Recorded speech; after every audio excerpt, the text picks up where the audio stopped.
ప్రతి సంవత్సరం మనకు శ్రావణ మాసంలో 4 శుక్రవారాలు వస్తూ ఉంటాయి. సో రెండో శుక్రవారం సహజంగా మనం వరలక్ష్మి వ్రతం అది తిథి అదని మనం చూసుకొని క్యాలెండర్లో చేసుకుంటాం. మూడో శుక్రవారం అంటే రెండు కాకుండా మూడో శుక్రవారం వచ్చింది శుక్రవారం వరలక్ష్మి వ్రతం ఆచరించే విధానం.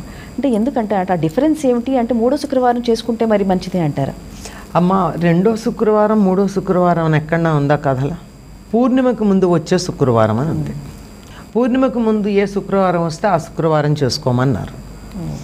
అంతేగాని ఒకటో శుక్రవారం రెండో శుక్రవారం అని కాదు. ఎందుకంటే వరలక్ష్మి వ్రత విధానం అంతా అమ్మవారే చారుమతి కనిపించి చెప్పింది. ఆ చెప్పిన దాంట్లో పూర్ణిమకు ముందు వచ్చే శుక్రవారం చేసుకోమని చెప్తారు.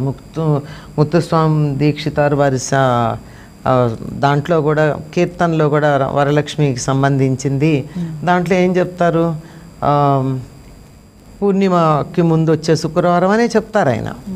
కనుక పూర్ణిమకు ముందు వచ్చే శుక్రవారం అది రెండోదైనా ఒక సందర్భంలో ఒకటే రావచ్చు.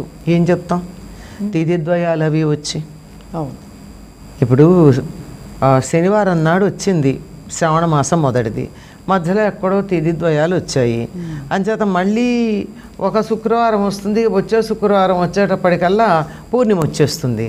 అప్పుడు పూర్ణిమకు ముందు ఉన్న శుక్రవారం అని ఎలా కుదురుతుంది? కనుక లెక్క ఏమిటంటే 1, 2, 3, 4 అని కాదు లెక్క. పూర్ణిమకు ముందు వచ్చే శుక్రవారం ఏదైతే అప్పుడు చేసుకోవాలి అన్నది. ఈ ఏడాది శ్రావణ మాసం రావడమే శుక్రవారం నాడు వచ్చింది. అంచేత తిథులు కొంచెం ఎక్కువగా ఉన్నట్టున్నాయి, పొడవుగా. అందువల్ల పూర్ణిమకు ముందు శుక్రవారం ఉంది, పూర్ణిమ శనివారం అయినట్టుంది. అందువల్ల పూర్ణిమకు ముందు వచ్చే శుక్రవారం మూడో శుక్రవారం అయింది. కనుక ఆ రోజు